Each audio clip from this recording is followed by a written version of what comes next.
Hi.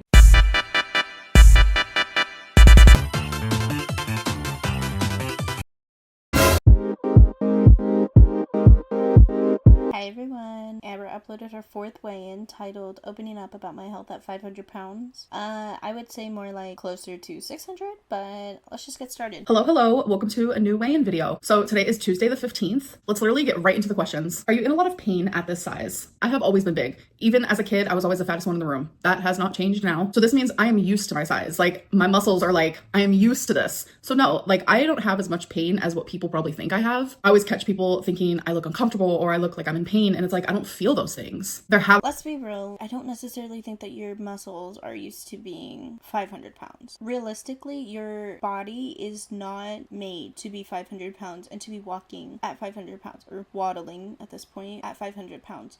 I would assume you probably don't have all that much pain considering you spend 90% of your day sitting on the couch. If you were to get up and do normal things, like if you had to go to a 9 to 5, you had to drive, you cooked more than just microwavable foods, or you washed dishes, or you mopped with an actual mop instead of your pants, you would probably be in a lot more pain. There have been times in my life, especially at my heaviest, where I had a lot of lower back pain due to my belly because my belly carries a lot of weight, so it's heavy. So especially at my heaviest, like a lot of back pain. The most pain I do feel is when I'm grocery shopping. If I'm on my feet for like an hour and a half, the heels on my feet do hurt. I mean, just imagine. I am over 500 pounds. I have very small feet, but for the most part, I'm not in. Yeah, that would make a lot of sense. The one day a week she goes grocery shopping, she's in pain. She also showed us in a vlog not too long ago where she was using a mobility scooter. I've been looking for the peanut butter for like literally forever. So my brain thought it would be like with the breakfast. No. So then I was like, baking. No. Still have not found the peanut butter, but a girl does like string cheese. Kind of neat. 2 flavors in one bag. So this one's buffalo style and then also ranch. And then we have up here a mango. Oh wait, it says sweet side mango, spicy side jalapeno. She just didn't acknowledge it, but it was so obvious that she was using a mobility scooter. And really that much pain? No. As sad as this is, the pain is more mental and emotional. What did you mean by I planned my whole day around this in your what I ate today video? So I think they're referring to this clip. All right, you guys, it is time for my first meal. I planned my whole day around this. So some days I like to plan my meals and some days I don't. If I know I'm gonna order takeout for a certain day, or if I'm gonna go out with my mom, whatever it may be, and I know that there's a certain meal that is a larger amount of calories, then that is the first thing that I log. So that I know, okay, the sushi is 900 calories. Now let me plan my meal around that. It wasn't that I was planning my day, like my activities and what I was doing around the sushi. It was just planning my meals around it. What's a misconception you hear about your lipedema or lymphedema? Without a doubt, there's 2 things. It's either how much harder it is for me to lose weight, which I'm not gonna talk about that because I feel like I talk about that a lot. I'm gonna talk about the fact of how much the swelling affects my body and how much easier my body can move just overnight based on my swelling going down. A lot of people think that I'm exaggerating when I say that, like, wow, my breathing is so much better. My walking is so much better. My stamina is so much better. I waddle less when I walk, but I literally unswell. And sometimes that literally can just happen overnight. People think I'm exaggerating, and I promise I'm not. I am so much more mobile when I'm not swollen. When I am swollen. Well, you know what would help with the swelling, right? Getting on the low carb diet like you were told to do. But you will refuse to do that. And she wants to claim it's because fatty liver, whatever. She acts like people who are on the keto diet or just have a low carb lifestyle in general just eat sticks of butter, and the best diet for her would probably be low carb, but I don't see her kissing those carbs goodbye anytime soon. Swollen, it is a lot harder for me to get around. What makes it harder for me to get around is my skin is tighter. It reduces my range in motion around my joints, my ankles, just everywhere. Genuinely, it makes my legs feel like cement, like big concrete cements. And that's why I waddle more. It's harder to move my legs. And when I'm swollen, I am more lethargic. I have less energy. I get more tired. And due to the fluid just being everywhere around my body, it makes my breathing a lot worse. So when I become less swollen, it is because I'm actively losing weight. So if I step on a scale and I see that I'm down 6 pounds, because that was what I said last week, when I was like, yeah, I was down 6 pounds, I was walking around the casino and I felt so much better. And people were like, how did she notice a 6-pound difference in her body at that size? It's because all of those things I just named to you, they diminish and they get less extreme. So when I'm not as swollen, what is happening? It is improving my lymph flow to my body, which then in return, it makes it easier for me to move. I become more flexible. I'm able to keep up more with everyone else. My breathing gets better. And that cement feeling for when I am swollen, that goes away almost completely when the swelling goes away. Like all of these things become so detrimental when I'm swollen. And then when I lose that swelling, my body becomes more loose and my lymph flow is happening and I feel it. It's like You can only understand if you have this disease.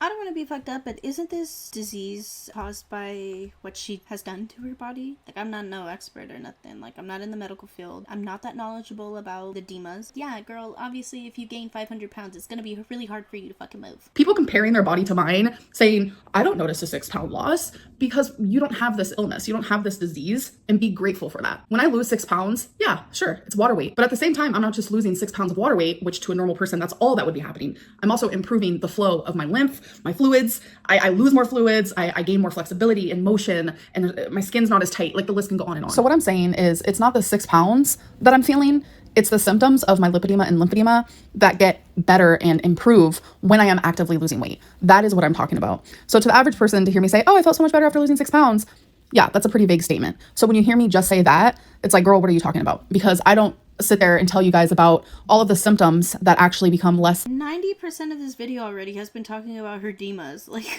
okay, girl, we get it. You've repeated the same information like 4 times. Problemsome when I'm on track and when I'm losing weight.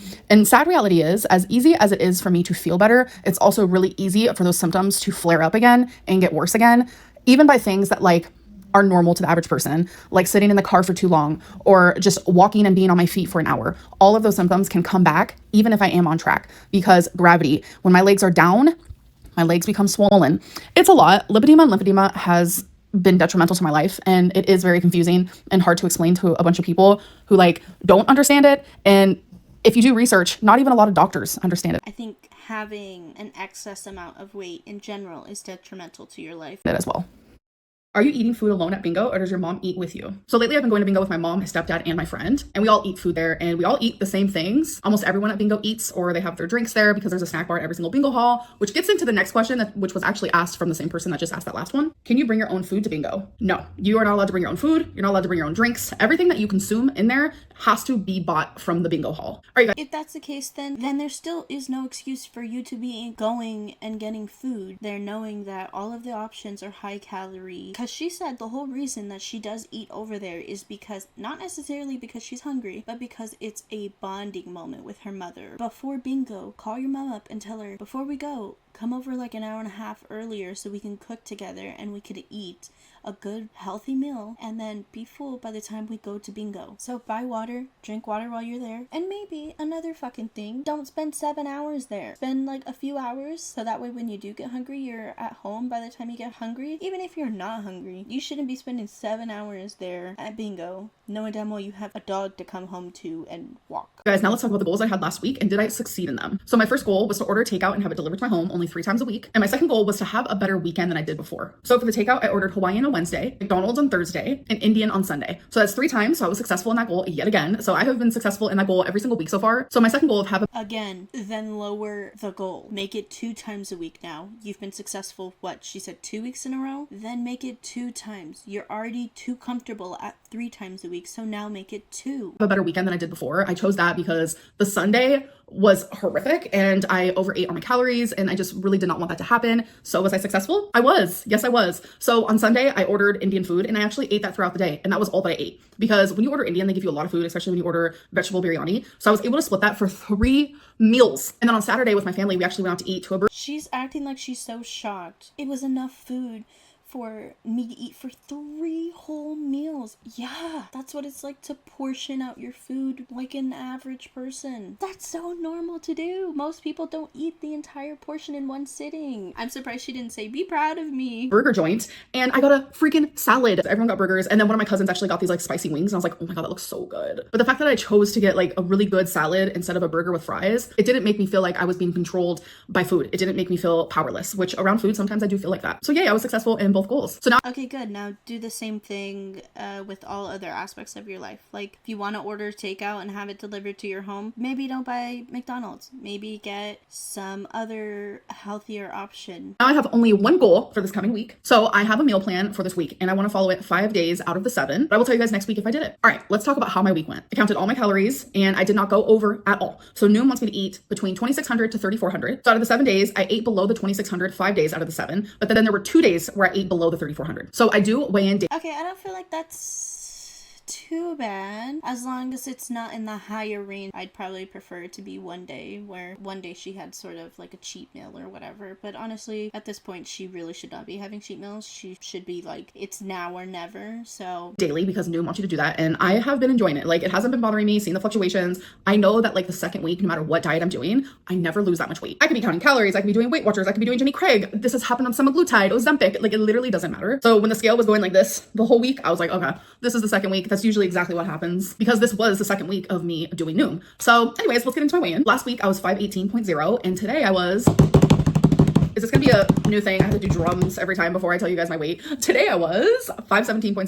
So that means girl. And you want to say that you know what you're doing, that we're all wrong, that you know how to portion your food, you know how to count calories. For someone who is 500 pounds, you should 1,000% be losing more than just a pound a week. She should have lost at least like 5 or 6 pounds, like at the minimum. She essentially stayed the same. She did not lose like a pound. She probably took a shit and then weighed herself and then was like, oh my god, I'm down a pound. I'm only down a pound, but I am genuinely okay with that. I just gotta keep trucking, gotta keep doing my thing, gotta keep paying attention to what I'm eating and making those better choices. Anyways, I hope that you guys did enjoy this video, and I'll see you in my next one. Alright, that's it. She only lost a pound, and like I said, I don't think that's remarkable. Considering the weight she already is, it's not something I would pat her on the back for. I could go take a shit right now and probably lose a pound. I think she's acting really optimistic and excited, but I think a lot of us viewers are just like shaking our head. Alright, that's gonna be it. I feel like I didn't really have much to say. This is a quick video. If you liked the video, go ahead and give it a like, subscribe, and I'll see you in the next one.